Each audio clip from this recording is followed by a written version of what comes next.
Hello and welcome to a very special bonus episode of Movie of the Year, the only podcast on the internet that has the science and the screaming to determine what is the single greatest movie of any given year. Up to 2 times a week now.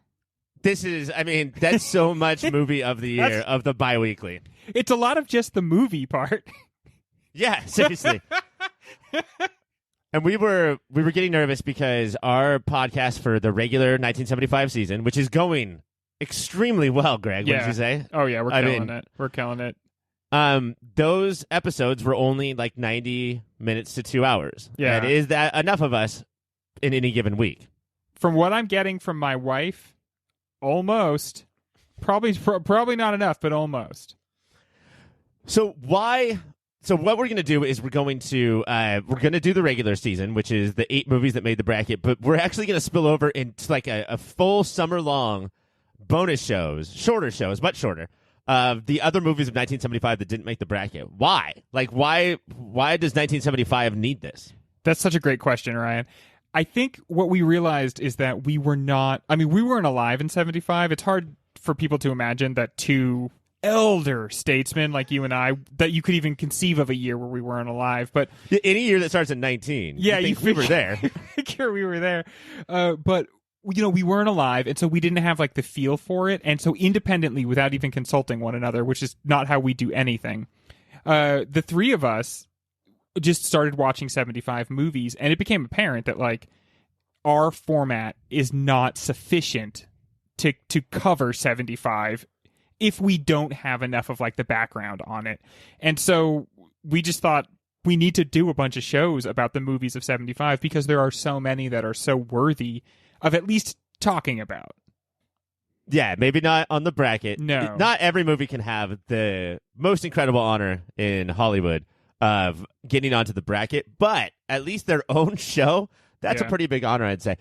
Greg, you are right. For the first time ever, and this is like our maybe 10th year that we've done, once we chose the year, all three of us ran out and just started watching the movies that weren't assigned to us, which is either the coolest or nerdiest thing I've ever heard. And we did a lot of them. That's the thing. You, me, and Mike all watched like 4 movies right before the premiere. We were texting back and forth to each other about what we were watching and the themes that we were seeing.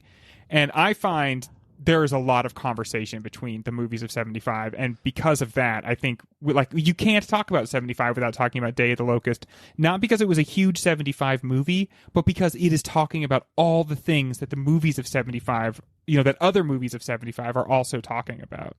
Yeah, we do a lot of work during the season to get into that year. We'll do Rushmores of like fashion or the music or the TV.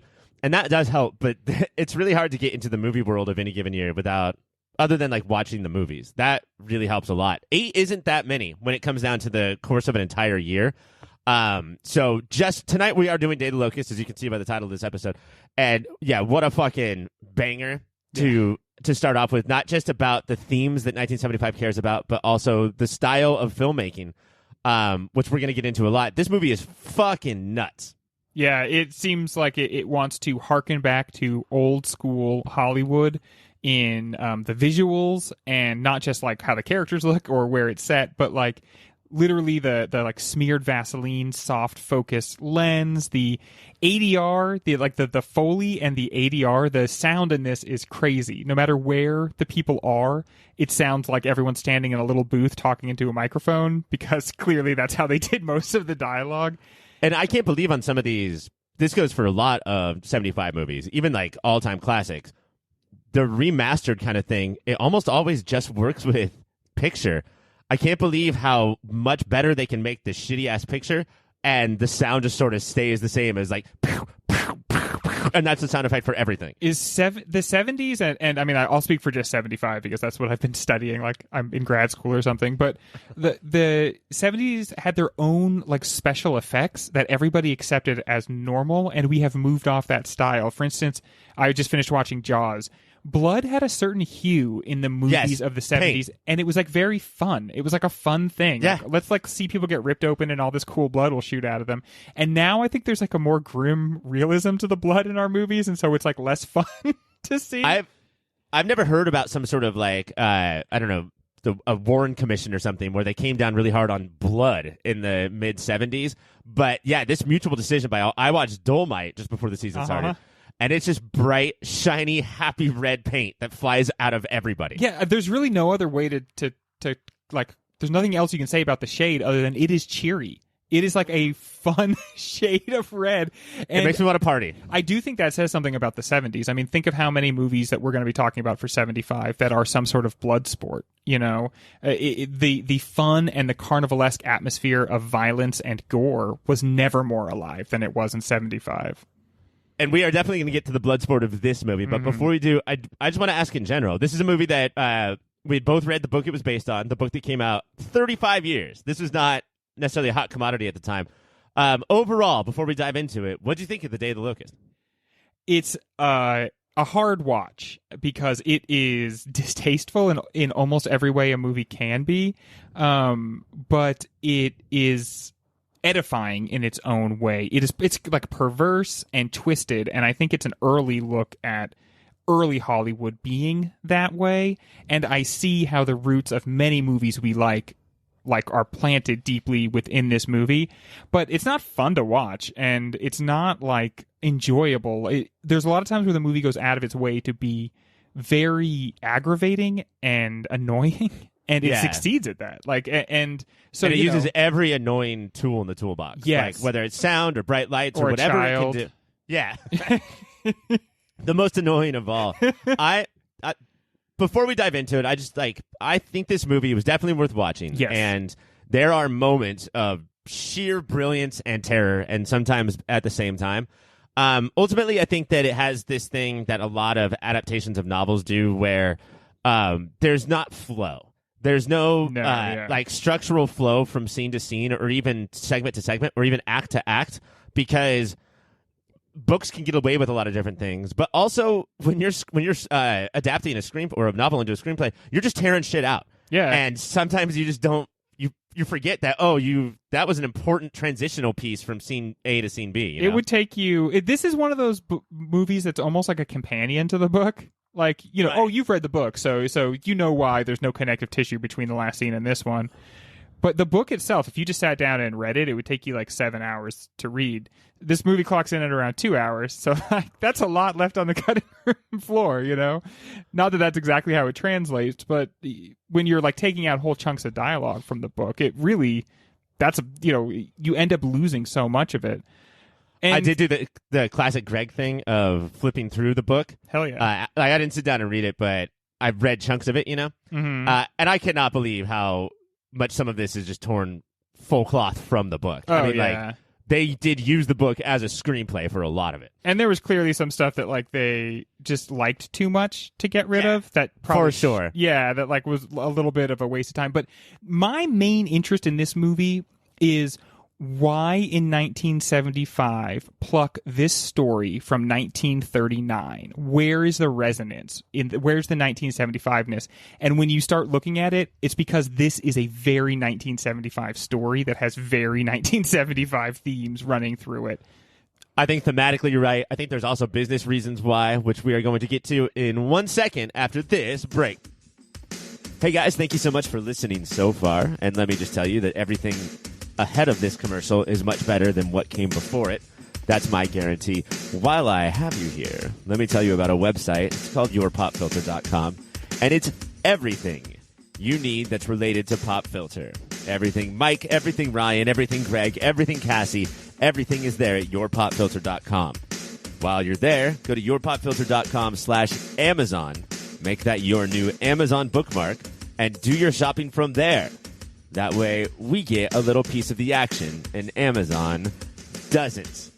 Make sure you're also listening to everything that Pop Filter has to offer, which includes the Superhero Show, a podcast that covers every single TV show that's based on a comic book or comic book property, and Movie of the Year, where we sit down and try and figure out what is the single greatest movie of any given year. That's Superhero Show, that's Movie of the Year, and that's yourpopfilter.com. Rate, subscribe, review. Bye! 35 years after Nathaniel West released his novel The Day of the Locust, blacklisted screenwriter Waldo Salt took his shot at turning the unfilmable novel into a screenplay. What took so long? Well, the book scorches Hollywood, and it wasn't until the 70s that the studios got nervous about independent filmmakers scorching Hollywood anyway. So basically, talk shit on yourself so others can't. The movie follows a wide variety of losers and failures, all shacked up in a bungalow complex in the middle of Hollywood, including a drunk, angry little person, a drunk, happy salesman, his daughter Faye, a wannabe actress who can't get more than extra parts, a child actor who you just want to punch or stomp on, and Todd, an artist working for a production designer. Eventually, we bring in Homer Simpson, a large, simple accountant who lets this loser crew into his life. The episodic story takes us around the town, showing us porn movie parties, cockfights, studio disasters, and horses and pools, before finally ending up at a movie premiere, which we will get to later. Taste, Greg, I ask you this. Before we start to analyze the quality of the Day of the Locust, actually, we did that in the intro. So after we analyze, yeah, we did it, dude, knocking stuff off the list. After we analyze the quality of the Day of the Locust, let's just categorize it a little bit. What genre does it want to be, and what genre does it end up being? Okay. This, even though I had every forewarning that you're going to ask me this question, it is still a difficult one to answer because in so many ways, this movie frames itself like a parody or a comedy. Maybe a little bit of a satire, but really like a parody or a comedy. But it's so violent and angry and nihilistic and really so distasteful in so many ways that it doesn't quite achieve that comedic, but it's still not. It's not a drama. It's shot like a drama, and I think that's what helps it out so much, that the camera makes it feel like a drama. And sometimes it's shot like a romance. Like I guess it's one of these movies that kind of like it fluctuates in style to accentuate certain elements. For sure. And yeah, and it wants to give you that feel of old school Hollywood without like exact mimicry, right? It's not doing everything like that, but it does want to give you that feel. But I think that's just one tool that it uses to suck you in and then just beat you over the head. Like you watch most of this movie sort of one eyebrow raised, confused, with a hand over your mouth. Like, what in the holy fuck? Yeah. And again, that's after reading the book. And I think that the sort of obsession with is grotesque. The grotesqueries, is that like an appropriate word for these characters? Oh yeah, this is like Hollywood Gothic or something. Like everyone has, and it's obviously it's kind of vile in the way that it does it because it's like here's this awful person, and then on top of everything else, he's a little person, right? And exactly. It's like, okay, fuck you. Like you can't try to like make that, but that's just probably 75 bullshit or 1939 bullshit. But you know, like the emphasis on the cockfighting, the concrete donkey, the porn party, and the like listening to everybody's like commentary during the porn party. It is supposed to just like be vile, I think, in every facet. Yeah, I think that you're supposed to be grossed out everywhere you look. You know, like that goes to the commentary part too, but like to not be grossed out, I don't know what that says about you. And I think that maybe we attach ourselves to Todd thinking he'll get grossed out too, right? Because he's sort of like us. And then instead that he becomes like the grossest part of it, right? Like, yeah. Because the other thing is the movie keeps peaking in its grossness or awfulness. Like Todd basically sexually assaulting, and just because he's fought off, not like successfully raping, what's her name? Faye. And then like the way in which that doesn't get digested or processed by anybody in the movie. And it's just kind of like, he's like, geez, sorry about that. And she's like, doesn't even want to talk about it because she seems to have a non-connection to it. And then they just go about their lives. And then even after the big riot at the end, after the next day, they kind of all just go about their lives again. So there keeps being this like really explosion of violence and terribleness. But rather than it like, as Homer Simpson says, ending everything or tearing it all, burning it all down, it doesn't do that. Instead, it's kind of like the rage and the vileness gets spewed for one night, and then it's almost like a pimple or something. It heals over. Or the purge, like as long as we have this one night a year, then, or more than that. But yeah, there's this need to have that night, you know, but there's also this like complacency with the night, you know, like what are we going to fight it? Are we going to not have the night of rape and violence? That's obviously not possible. So and it's hard not to see in. this kind of against the backdrop of the Tulsa race massacre, right? Like this is something that our culture does like every once in a while. There just is this explosion of violence, and it's usually racialized in a way that it's not in this particular story, and that's probably a weakness of it because it does tend to always have a racial character. But then life does kind of go on, and then it's like people don't want you to talk about it. They don't want to talk about all the stuff that went down, except for maybe a smirk or a joke or a little admittance of what you did, but not like never like face and what happened and reflect on it. We have to keep moving. Yeah, never like, the crack in the wall. Never fix the crack in the wall. Just change what covers it over until the earthquake comes again and exposes it again, and then you find another way to paper it over until, I guess, we do grind towards a true apocalypse. In a way, this movie presents something I think worse than an apocalypse. It's that the apocalypse happens again and again and again, and that we keep barely, woundedly dragging ourselves forward, but we're basically in a hell of our own, creation, because the apocalypse won't end it. It just prolongs it. I could definitely see the argument, go back to genre of post-apocalyptic. I also thought war, there is war scenes in a movie that's in the movie, right? They're filming a movie called Waterloo, but just this whole, like, there is this, like, Pearl Harbor, yes, the movie aspect of it, about the girl and the two boys, like the love triangle, amidst this sweeping epic of disaster. And I'm not saying that this is a war movie, but I'm saying that this takes from what we understand war movies to be, of let's hone in on all of this chaos and see if we can make sense of stuff. And the answer is absolutely not. You can absolutely not make sense of anything. Yeah, it's interesting that the war is the Napoleonic Wars, because that was also covered in Barry Lyndon. Yeah, which is so fucking weird. Like, that's that movie that we did last week, and now here we are. But the movie seems to be interfacing with the Vietnam War as well, right? Which is just like come to an awful conclusion a few years before this, and didn't give any sort of resolution or any sort of idea of what we were supposed to do or how we were supposed to feel about any of that. And I think that is definitely a way more 1975 feel than 1939 feel, because I think in 1939 what people wanted to do was not fucking get in a war, no matter what. Yeah. and what I would say is subtle for this movie, maybe not subtle for European stuff, because that's always better. But and what is subtle for this movie, they get up and leave the movie theater. Todd, Faye, and the cowboy all get up and leave the movie theater just as the newsreel comes on talking about how Hitler is invading Poland. And they just completely disregard it and leave. Like, that is not for us. We are on to different stuff now. Yeah, we came to just see the really, really bad movie that our friend was in for 10 seconds. 10 seconds, yeah. All right, Greg, I'd be remiss if we didn't at least talk about just the opening of this movie, okay, and where that takes us. I understand that Lynch is not a classic genre that you would necessarily see in blockbuster, but I do think Lynchian is like, it's a title that we do give certain things, right? Yes. Yeah. This is before Lynch made anything, but would you describe this movie as Lynchian anyway? Yeah, I mean, it seems proto-Lynchian. It does something that he likes to do with his projects, which is, it lulls you in, almost seeming a little sappy and soporific and stupid, and like, you're almost falling asleep because it seems dreamy.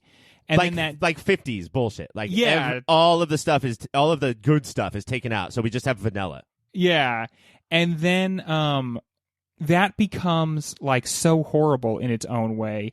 And then the way in which it becomes horrible, both this movie and Lynch starts pushing on that, and it becomes more and more terrible until the normal and the terrible join into something that is like so potent and so awful that you Mulholland Drive style want to crawl into your bed and shoot yourself in the brain, because you're just like, you can't deal with smiling tourists. You can't deal with niceness. You can't deal with bright sun anymore, because all of it has been perverted and twisted and shown to be so awful in its terrible normalcy. If not crawl into bed and shoot yourself in the head, at least shrink down to a tiny little old couple and get into your box. And move super fast. Yeah. Do your super fast moving and the first 30 seconds of Blue Velvet is sort of like everything you need from Lynch, because it has the camera come in on the classic house, white picket fences, green grass, and then move into the grass, and now we have a severed ear getting torn apart by bugs, right? Look what's underneath all of the Americana surface. And if you told me that David Lynch had never seen the film Day of the Locust, I would slap you in the face and call you a liar. Yeah. It's not just that aspect of like, if you pick up any rock, any pretty awesome rock, what's underneath is going to be disgusting. But I mean, we're talking there's stuff that feels directly out of Mulholland Drive in this movie. From the set, the opening set, the place where a lot of the action takes place, it looks exactly the same, Greg. Yeah. It obviously we didn't know it at the time, but Mulholland Drive is made to be in conversation with this movie.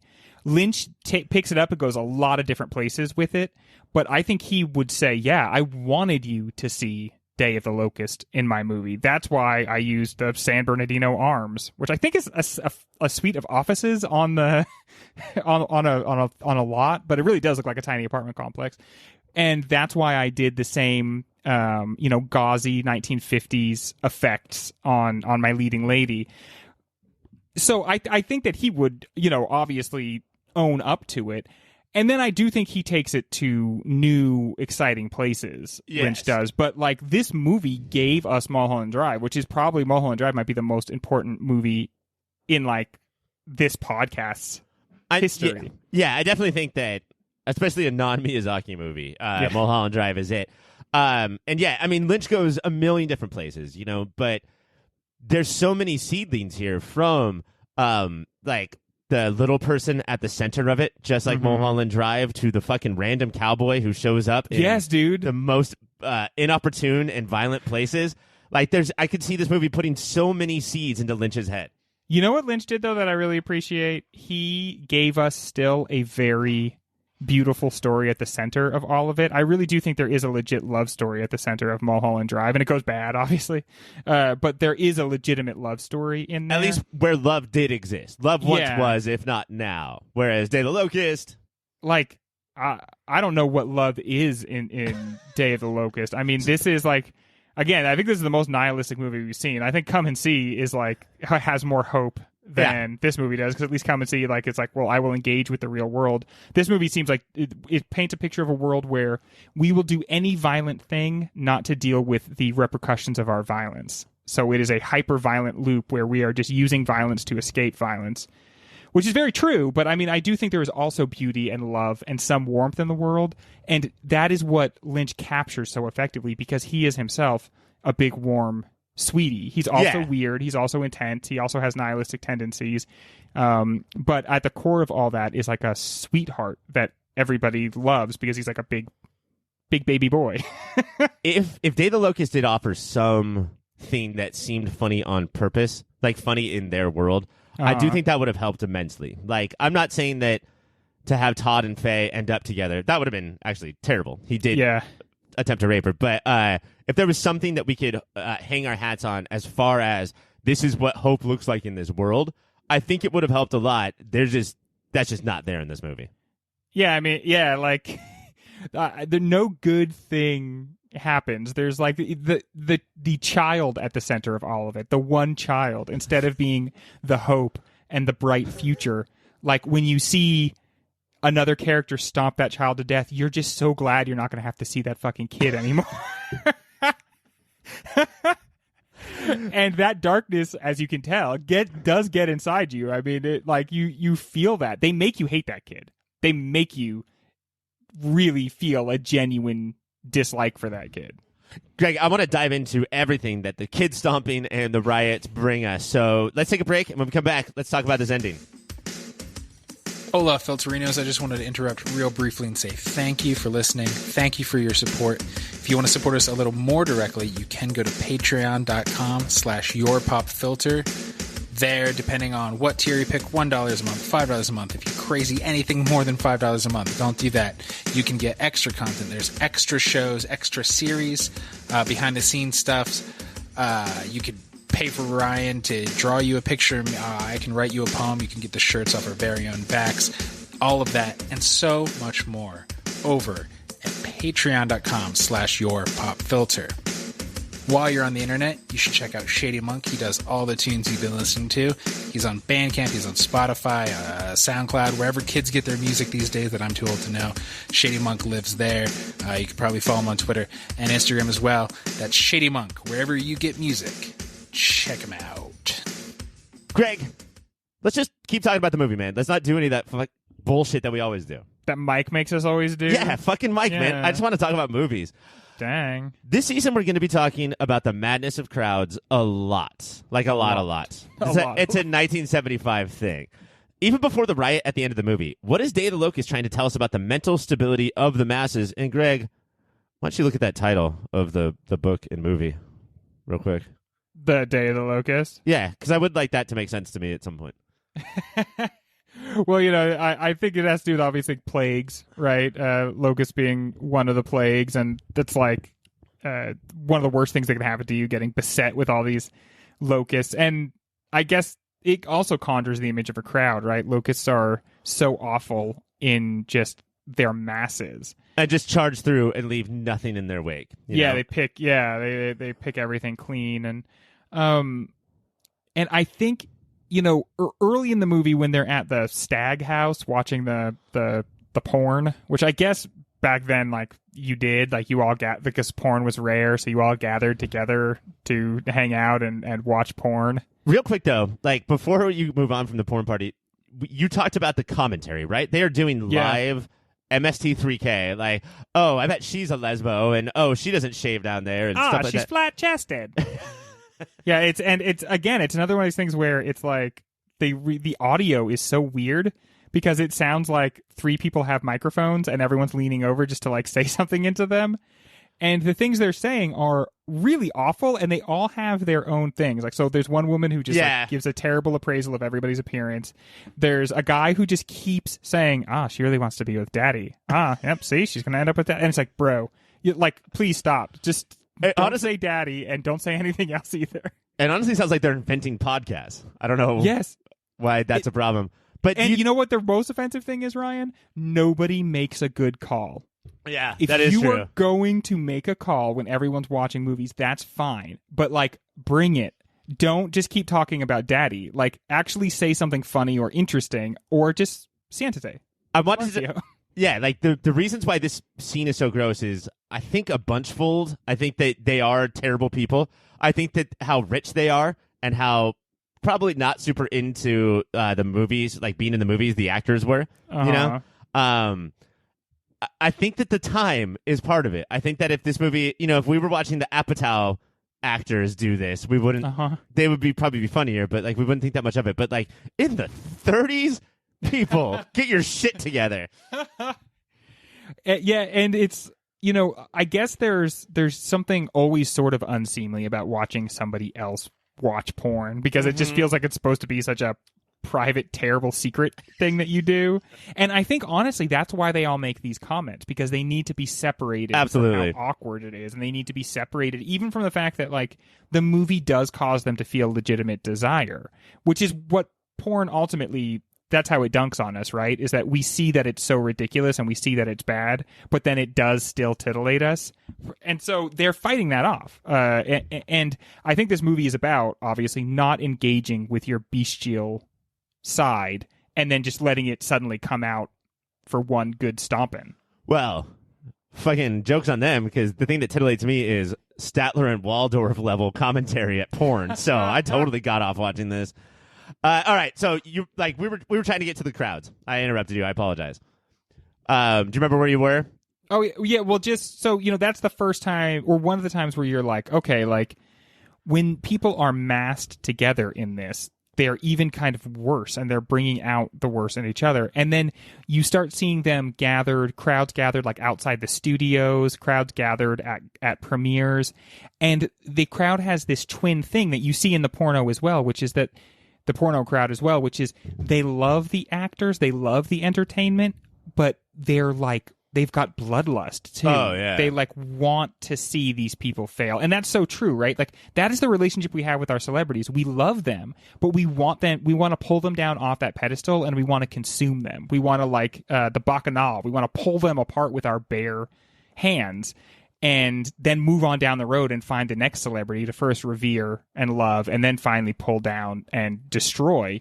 And so we're seeing that crowd, that mad, Dionysian crowd all throughout this movie. Poppy chopping, too tall poppy syndrome. Is that what it's called? In Australia, New Zealand, like there's a thing where if you get too famous, all that they want is to just cut you down and destroy you. I also sort of think that we see the invention of like truly terrible tabloid, like paparazzi, basically, in this, like how much that is similar to the riot at the end. The people with their cameras, whether they're tourists or reporters, just charging down people, even if it's at a cemetery, even if they're at the celebrities at a funeral, charging them down and busting them open, basically the same way that they did to the cars in the riot. All of the celebrity, like, we love you, therefore we own you, therefore we will eat you. We are just going to eat you to death. Yeah, we love you. We love you so much, we'll eat you up, right? I eat you up, I love you so. And even when they're outside the Hollywood sign, the tour is doing that. The tour guide is doing that same thing you hear in every tour, which is like all the terrible stuff that happens to people, places, and that's what everybody wants to hear. As Vonnegut would say, the splat stories, right? Like we all want to hear, and so that's part of a celebrity's job is to very publicly die in front of all of us, thus completing the circle. And if they don't do it on their own, if they don't, James Dean flip the car. No, the sausage guy. Jimmy Dean flip the sausage. Yeah. Yeah, the guy giving the tour at the very beginning is like, and here's the H where a young lady dove off to her death when she didn't get a role, and people in the audience are like, "Fuck yeah!" Like sports fans are like, "Hell yeah, yeah, she died." And then we see that death wish everywhere in the cockfights and in the movies, and then in just the in people's actions, just a desire to bring about their own destruction and the destruction of everything around them. And I do think the movie does a good job of a thing that the book did, which is there's so many reasons why you do it. You're human, you're a sociopath, you're a psychopath, but you were also bored, and we just keep like elevating these levels of crazy shit that we do until all of a sudden we find ourselves like skydiving, throwing chickens at each other. Like, oh my God, what has our life become? Because that's what we can't. The thing that organisms can't take is no input. If there's no like stimulus at all, an organism goes out and creates it for itself. And humans are just very much, a more complex version of that. So if our lives are boring, we can't take it. So we create drama. And the way we create drama is we actively destroy our own lives. And then we like sort of get a frisson of excitement by watching our lives fall apart in sort of melodramatic fashion. Or we could just watch a movie where people destroy their own lives. Isn't that so much easier? Yeah, but see, I guess what a movie like this points out is that is helping to abate that, but it's not dealing with it. It's not extinguishing it. It's not actually exercising it. It's just putting it in a very temporary holding pattern, waiting for this like explosion. And it seems like the closer that you get to the movies, the more the explosion is going to be. So like everyone is abated by movies, but there's this thing that where once you get to the center of it, then you are going, like, it's going to be a mushroom cloud. So let's get to there then, shall we? Let's get to there. The mushroom cloud at the end. Can you sort of explain how the end of the movie goes down? When you talk about the end, do you mean like the premiere of the movie? The movie premiere, yes. We've got like Tab Hunter and all of these Hollywood stars that you've sort of heard of, but not really. Like Humphrey Bogart's not here. And they're at the premiere of this movie, and there's this huge crowd, and it's like roiling, and there's an announcer there, like talking on the radio, and he's dictating everything that's going on. Almost like a fight announcer. And then through this, Homer Simpson is like trying to find Faye and like win her back. And while he is attempting to do this, the little impish child is following him around, taunting him. Played by Jackie Earle Haley of Rorschach fame. Jackie Earle Haley, and the movie very much wants you to know that this is a little boy playing a little girl. And it's one of the ways in which I feel like the movie is trying to present something as so freakish, but that it just makes the movie look meaner then, it makes the movie look mean. That doesn't make it seem like it's making a great comment on anything. But part of what this kid does is he screams the song Jeepers Creepers at Homer Simpson, and it is as grating as this kid could possibly make it. And he's a great actor, so he does a great job. And Homer Simpson, who had just recently been like shaking in a scene saying like, oh, sometimes I just want to burn it all down. We've been watching this gentle giant's life just fall apart for the last 2 weeks of his life because of meeting Todd and Faye and the cowboy and all of these people. Just living a normal, boring life, and now he's pushed at the edge of love and hate and all of that. Yeah, and he has been fully compromised, and he's fully in touch with the rage, and he gives in. He's seen his wife cheating on him. He's seen all his friends make fun of him, and now this kid is also taunting him, and he never has once stood up for himself, Homer Simpson. He's never once said enough. He always slowly sneaks back into the bushes. Yeah, but this event is the time he finally says, okay, no more, and he grabs this kid and stomps the kid to death while just like bellowing into the air and seem to be like seemingly disconnected from what he's doing. Like he's not like looking at the kid and I don't know, enjoying it or for lack of a better term, like he's not very engaged with it. He seems to like just be like a weird monkey man who's just jumping up and down on this kid and kills the kid, which you don't see a lot in stuff, and then gets just torn apart by the crowd, like that we were talking about earlier with like the bacchanal aspect, like just passed from place to place and just torn apart. And then they start tearing everything down and literally burning everything down. And it becomes very evocative of the mural that Todd has been working on until the reality of the mural bleeds into the reality of the scene, and people are like rendered like no longer human, but like these weird painted Munchian, screaming characters that have not human faces, but instead like demon screaming pits at the center of their faces. Yeah, and really what a lot of Todd's drawings are faceless people, like really just completely plain, not handsome, but like completely white and plain. And because everywhere he goes, he sees like these old, like weathered people just staring into the sun. And so he's drawing their faces everywhere, and what he sees is people that are disconnected in the same way that Homer Simpson seems disconnected as he's stomping on this kid. Like they're just looking into eternity. They're looking into the setting sun deep into the west, where we like conceive of the end of everything being, and that's who he draws in a very like stylized way, and that's who everybody becomes. And then they become like almost like doing not a dance number, but like a weird lockstep march thing. Yeah. But the faces too, they also like, it's all of that, but it's also like how Hollywood looks at us and how Hollywood looks at its audiences, and how all of the characters in this movie essentially look at other people. Is just, they're all interchangeable. They're all plain faced. Like that doesn't, it makes it easier when you hurt people. Yeah. If they are just faceless, no-name nothings, which is sort of how we feel when we're next to celebrities. Even if celebrities aren't treating us like that, that's how we feel, and it pisses us off. Yeah, because they seem so special, and even if they didn't ask to feel that way, we hate them because they have so much power over us, and we can't do anything that we gave them. Yeah, and then we can't affect them in any way besides rioting and burning stuff down. Like violence seems to be the only way we can affect their lives, and so it builds up in us this love and this hatred, which bloom in the same soil, and as each grows, the other gets stronger as well, until the love and hate combine into something that is like otherworldly, demonic. And let's be honest too, like, everything we do for the children and the protection of the children, or at least the revenge of the children.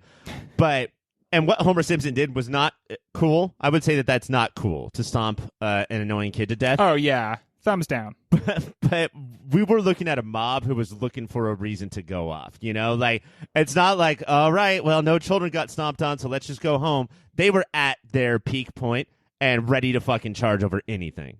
They were riled. I mean, it was a group of riled white people, like historically the most dangerous thing that there is. And yeah, they needed a reason, and they got one, and that made them feel vindicated, and that vindication made them even worse. Like the way in which we feel like when we're being righteous that allows us to be like as cruel as we could ever possibly be. I mean, I can see that one very, very basic reductive way of breaking down Do the Right Thing is to see if you can make white people back up Spike Lee's throwing of the trash can into the window.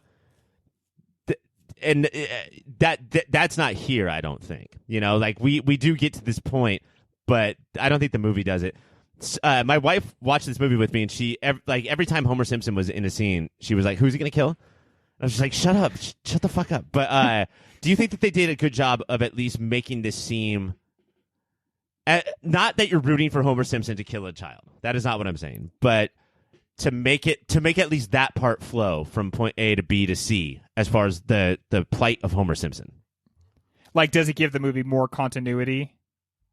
Did they back their shit up? Like, did they build it up to a point where you can sort of see that happening, or did that seem just like another extreme grotesque thing the movie throws on? I guess you can. I think they set up that it's coming. You know, I think that Homer only enters the movie about halfway through, and suddenly it seems a little bit more like it's about him than it's about Todd. Mm-hmm. Which is totally a part of adapting a book. That always stands out in a movie. But I think that, yeah, like, I think the movie kind of gets you there. Everything is so gauzy and dreamlike that it's hard to imagine anything being like out of the beyond the pale for the movie, you know? And I think the way the movie does it kind of effectively is there's a while there where Homer starts dressing really like Natalie. He's like he's got like a cool look for a while, and I think it's a legit cool look. I think like Donald Sutherland starts kind of finding a groove, and Faye really cuts him down in very disgusting terms. And I think that because we get that little minor resurgence of Homer, and then we see him fall all the way, I think that helps to kind of set the hook of the violence or something. That makes sense.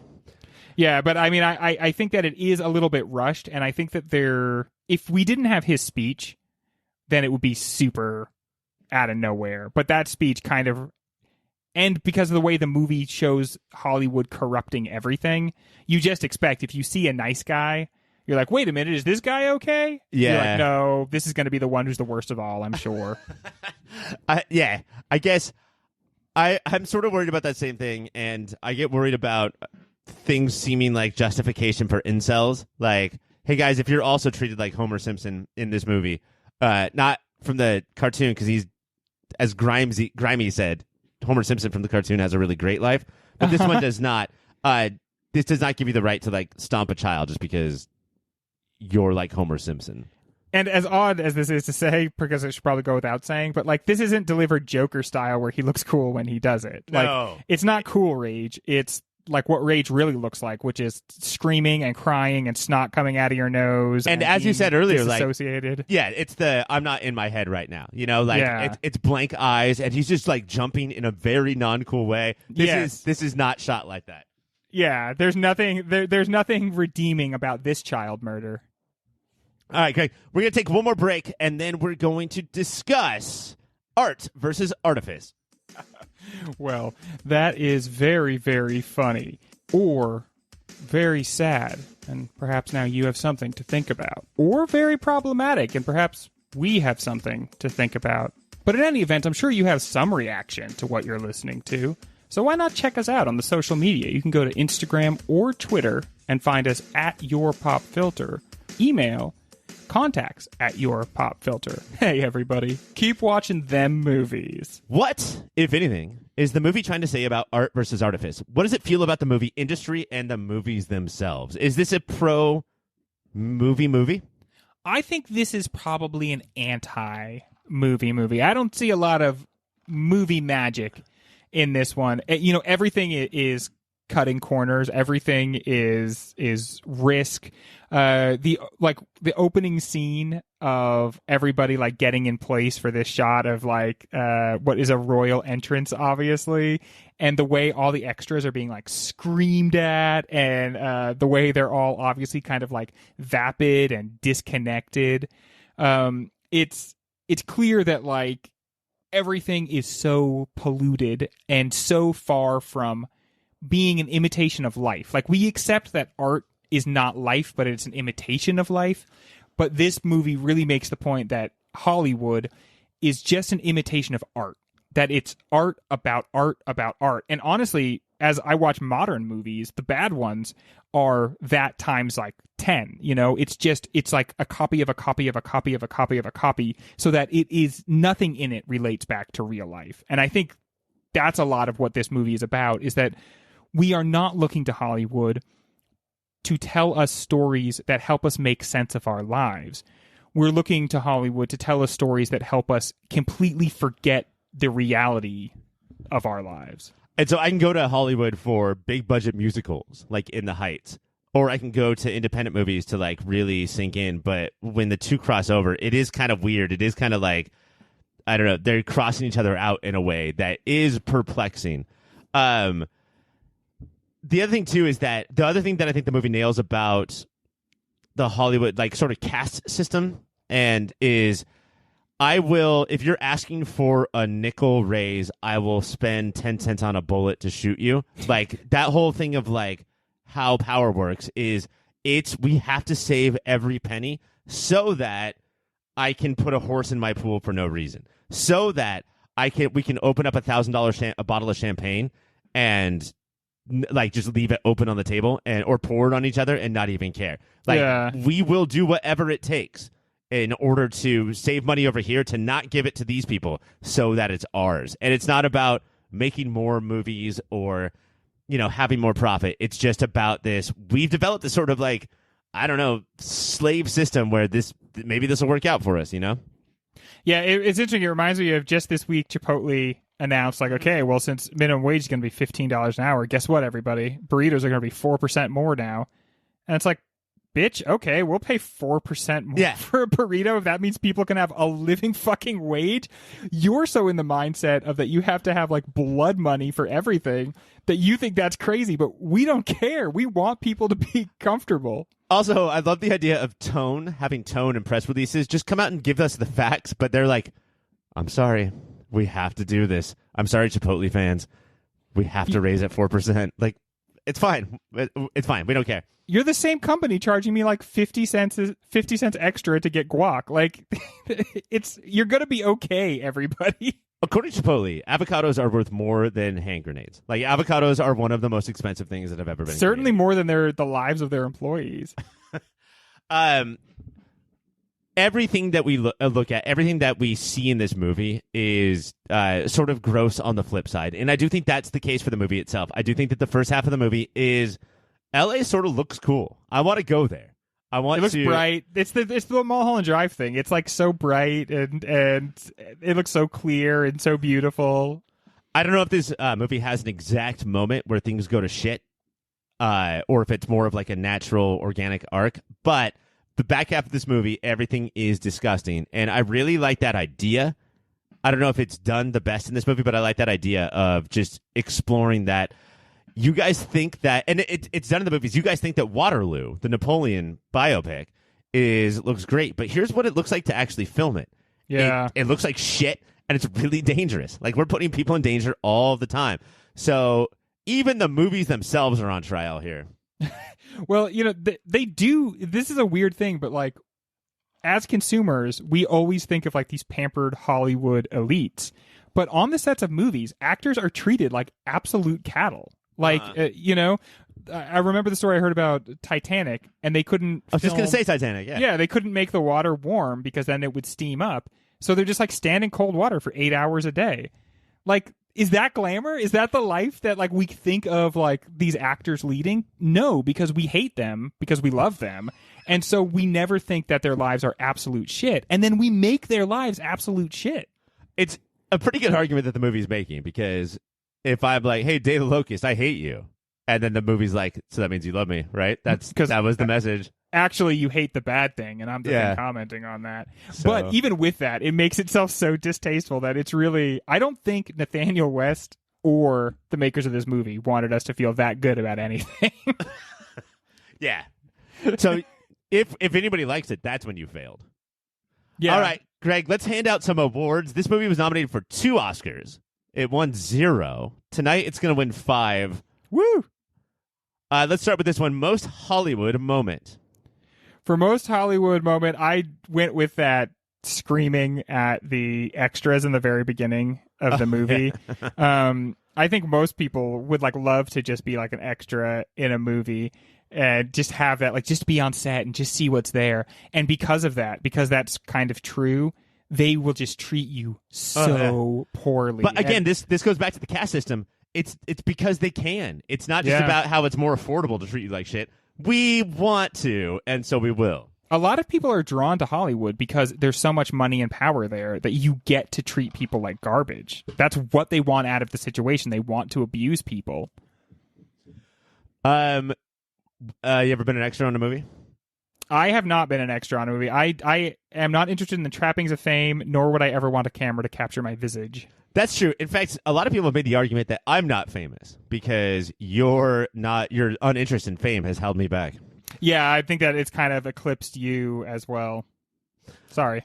Mine is, we already talked about this, but not noticing the newsreel of Hitler. That just seems so Hollywood to me. Just let's get out of here before important stuff happens. My biggest weirdo, and this movie has a lot, but like you said in the intro of this episode, they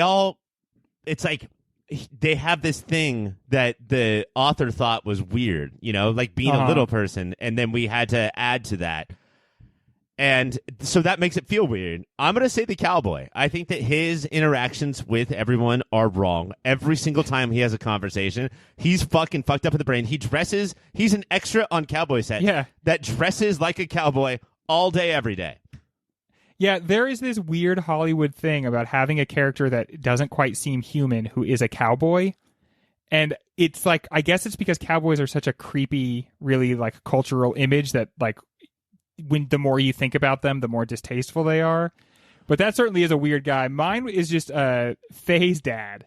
Oh, yeah. I can't believe we haven't talked about Burgess Meredith that much at all on this episode. Yeah, it's all come by so quick. And his thing, his weird thing that we're supposed to dislike about him, I think, is that he's sick and dying, and so that always makes you distasteful. But on top of that, he's just always trying to perform a little shuffle, and it's awful. And his jokes are always so terrible. He terrible to the point of vileness. Again, it gets vile. When Faye and Todd are, I guess, kind of making out. Dude, he walks in and it goes, and he's dying. But he won't die. He's just dying. He won't fucking die. And he's like, "Hey, buddy, don't worry about it." And talking about his daughter, he says, "If you need to help her start up, just take it out and put it in her hand." That's sexual assault. Don't do that. That's her father. That is her father. And he refers to her as a cock tease. He says CT. Yeah. But then I thought about what that means because he put it in my head and I was like, CT, what does that mean? And what it means is he's saying about his daughter that she's a cock tease because she doesn't want to do Todd, who fucking sucks. She's not a cock tease with some other people who she's sexually attracted to. She just doesn't like Todd because he's a fucking gross rapist. And we haven't even mentioned he's William Atherton, the villain of Ghostbusters and Die Hard. One of the villains of Die Hard. And one of the villains of fucking Day of the Locust. He's the worst part of Die Hard. Oh, for sure. Yeah, he won Biggest Shithead in 88 because we hated him so fucking much. And yeah, definitely the worst person here. I'm going to give that one to you. Yay! Cringiest moment. Greg. Okay. This guy, I found out, is supposed to be... He is of Mexican descent. Pepe Serna is a Mexican actor. We have the same one. Okay.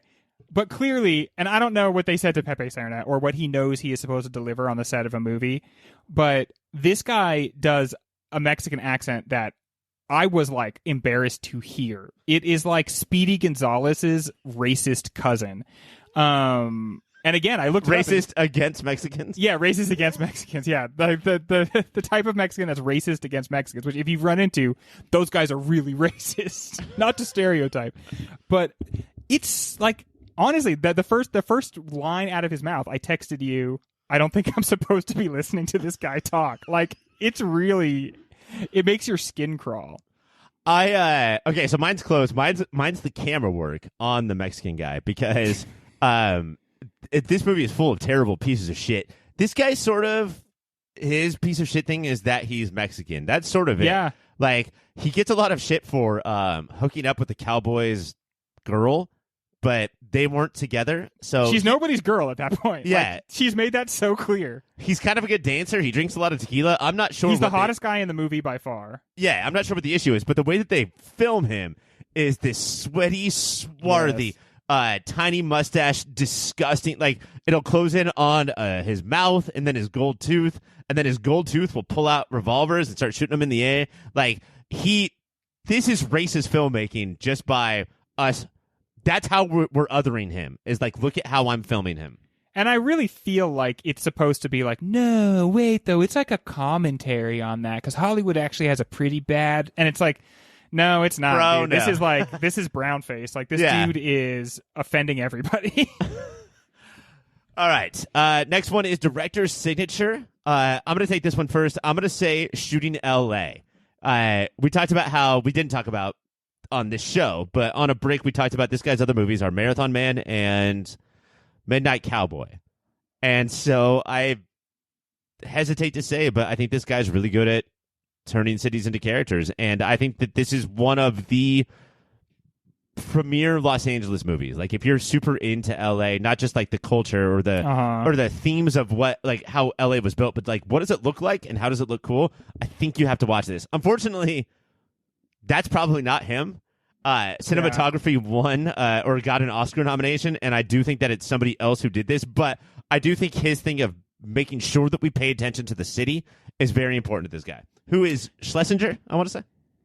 Yeah, and for mine, it was a similar thing, I think, which is just taking a glamorous place and showing both its glamour and its real crudiness, right? So, same thing with Midnight Cowboy. Like, everyone knows that New York is the best city in the world, but it's also like a hellhole. And LA, like, everybody knows that it's a beautiful, sun-dappled paradise, but also beneath that is a rotting core. Man, people would watch movies like Midnight Cowboy and say, like, oh, bright lights, big city, can't wait to go there. I would watch movies like that. And there's a ton of movies. Muppets Take Manhattan, for instance, like Midnight Cowboy. And I always said, I will never go to that place. And I still have not been. It looks terrible. You would love it, though, Ryan. You could just like wander around and get into all sorts of different places, and it's so festooned with life. But unfortunately, anything that includes a lot of life also includes people probably taking standing dumps in alleys and a general pervasive piss smell. Yeah. But like like in Midnight Cowboy, New York is like the glitziest glamour and the gruddiest grime at the same time. And I think honestly that has like an alchemic reaction that for some people it just makes it an intoxicating place. I've been to New Orleans, Greg. Can you milk me? It sucks that that's your life now. Any sentence that ends with the word Greg. Even if I'm thinking stuff to myself sometimes. And sometimes even if sentences don't end with Greg. Just like, I have $20. Can you milk me? Wait, that one doesn't sound good. I should not have said that. That is a sound bite. I'm so glad I'm the one that clips our sound. Final award tonight. Oh, wait. Did you do yeah, you said LA, right? I did. I said, yeah, the grimy. Final award, Greg, is pound for pound performance in what is basically a 1975 staple, the ensemble movie, right? It's pretty close to not having a lead, but maybe 10 stuff. And we're going to have this with... It's no Nashville, Ryan. We have an Altman movie coming up. So who did you pick for pound performance? I like this award more in an ensemble movie because there's not like a dead Al Pacino giveaway, I have to say, I approach these differently because it's the two of us, and so no one's getting points, and so I'm not afraid to go out on a limb. But I saw the movie 3 times, and I have to say, for me, it really was the lady that played the preacher in the one revival scene. This is a famous lady. Her name is Karen Black. No. Karen Black is Faye Greener. Oh, is it? Yeah. Then I must have been like, oh, no, actually, I mean Faye Greener. But no, okay, so I don't know who the preacher lady is. Geraldine Chaplin, I want to say. That sounds good to me. Okay. Well, I can look. I have it right up here on my computer. But here's what I liked about her. I am so drawn to charlatans. I'm so drawn to mountebanks and people who con others using only the power of their voice. And a lot of these people, unfortunately, are preachers. And she is Geraldine Page. Okay, yeah. she is such a charlatan, such a phony, such a fake, but her voice is so powerful.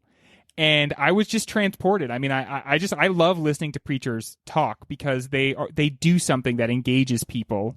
And she has so much energy and so much vitality in it that it's honestly, even though she's probably the biggest faker in the whole thing, it's the least loathsome performance, I think, of any character. You faker. I will admit that personally in my life, I do have like a severe prejudice against people who fall for Geraldine Page's shit. You know, like I don't like that bothers me, but I do have an endless, not appreciation, but fascination with the people who got them to fall for their own shit. Like, oh yeah, that is so interesting to me. Yeah, I mean, because I want to do it too. Because I think what is appealing about it, Ryan, is we have the power to do it, but you have to really have no shame. Yeah, and we have all the shame. Yeah, but so that's part of what it is. It's like I know how powerful voice can be. It's like Dune. In Dune, it's a literal power, and in real life, it kind of is too. And she can, just with her voice, Loki style, make people do the things she wants. She doesn't heal the sick, but she convinces them that they should stand up even if they're not good at standing because of the amount of pressure she exerts on them using her voice and using the crowd. And I just thought that little snippet captured so much of what the movie was trying to do in so many different ways. And she's just selling out. The performance is just a virtuoso one. Well, I can't beat that. I do think that you should go for that stuff on the normal pointed show where we get points because I think that was a really good argument. I am going to go with Burgess Meredith because I was a little unsure that we were going to get a chance to talk about him. Yeah. We have talked about him a lot as this lecherous, disgusting father who we're happy when he dies. But this is like about a major star in Hollywood. But I don't know. This is a guy who sort of made his rounds for 40 years and then got nominated for this movie. And there is a lot of crazy stuff going on. There is a lot of range. You know, I am, as much as I'm addicted to like the personality that you're talking about with the Geraldine Page character, I also am with the can't stop performing character. Yeah. You know, like I literally cannot turn it off. There is no off switch. I think that's fascinating. At first, it's like kind of like okay, you're one of those. But by the end of this, you're like, okay, you are imprisoned by this. Like, This is a compulsion. You are like the real life Joker. I mean, it's one of those things that like a lot of people say as a way to brag. Like, it's just that's just me. I just can't turn it off. But sorry, on all the time. Yeah, I always tell it like it is. But with this person, like it really does lead to their death. You know, like they can't stop.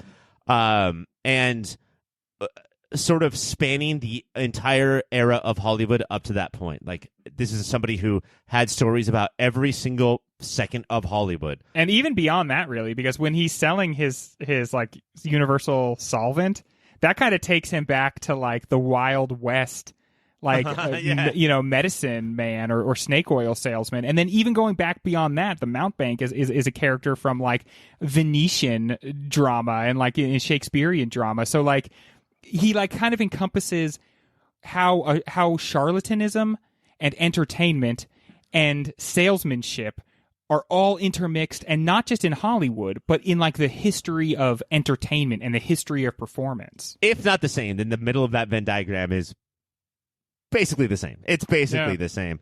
And this is sort of the other time too where the director does a very outgoing, like a very like crazy thing that actually works for me. I talked about how the ending didn't really work for me, but his turning Burgess Meredith's scene of going door to door salesmaning into a Looney Tune, I thought was really good. Like, he changed the music, he changed the camera, and that was like that was sort of daring and did work. I was sort of stoked to see that sort of like I don't know, going out on a limb that I hadn't seen up to that point in the movie. And there's also like a kind of laugh-in style straight woman in that scene who's sitting on the thing, and she's just like delivering these very dry rebuttals to everything he tries. That is where the tone absolutely probably is the most joyous of the entire movie. Like, we actually get to sit back and have a little fun. It's also kind of perverse because of the way it's situated in the rest of the film. Why did the woman have a big wall, though, where she would open up tiny doors and then answer the question? Sock it to me. Classic references, Greg. We're always doing it. Hey, it's a 75 show, okay? You're going to Look get it up, 75 everybody. references. All right, so that's all the awards. Greg, real quick, before we bounce out of here and we talk about next week's Dog Day Afternoon, and the week after that, we're doing the horny zombie movie Shivers. Whew, these are 75 has got it all. If this was in the bracket, I'm going to ask you this every show. If this was in the bracket, what are we thinking? Does it have a shot? Is there anything it could do? I'm going to say no for this one in particular. I think to understand the movies of 75, you absolutely have to see this movie, but it doesn't leave anything to the imagination. It doesn't really leave us much to ponder outside of the movie. It never strives to be pleasant. It doesn't seem to engage with enough of the totality of life. But honestly, the thing that's really hurting it, I think, is there's nothing left to wonder about it after it's over. Like that's a perfect way to put it. And I hate these like decrescendo movies, these American decrescendo movies where we're going to start it off thinking like sort of asking you to use your imagination, and as we get closer to the end, we're like, no, you don't have to. We're gonna fill in all the blanks for you. Yeah, and so like it's I don't think we could have done much more talking about it. And if we get to the end of the show and we're like, yeah, we talked that out, that movie's never gonna win. So it never had a chance, and I think that it made sense that we booted it. But the way it kind of intertextually connects to the other bracket movies was really cool. It was a cool excuse to talk about it. I already mentioned I watched Dolomite, and I'm going to mention it again now. It's not a good movie, man, but I feel so much better about 1975 having watched Dolomite and Day of the Locust. Greg, we already plugged in a bunch of commercials throughout this episode, so we did, yeah, we got them all in there already. I'm going to have you send us out. Is there anything you want to say to everybody? Stay tuned for more of these Thursday shows. We're going to have some really interesting guests, and you're going to get a mix of all of us on these. And then we'll still have the Big 8 going in the bracket. So, you know what? Do us all a favor, everybody. And keep watching them movies.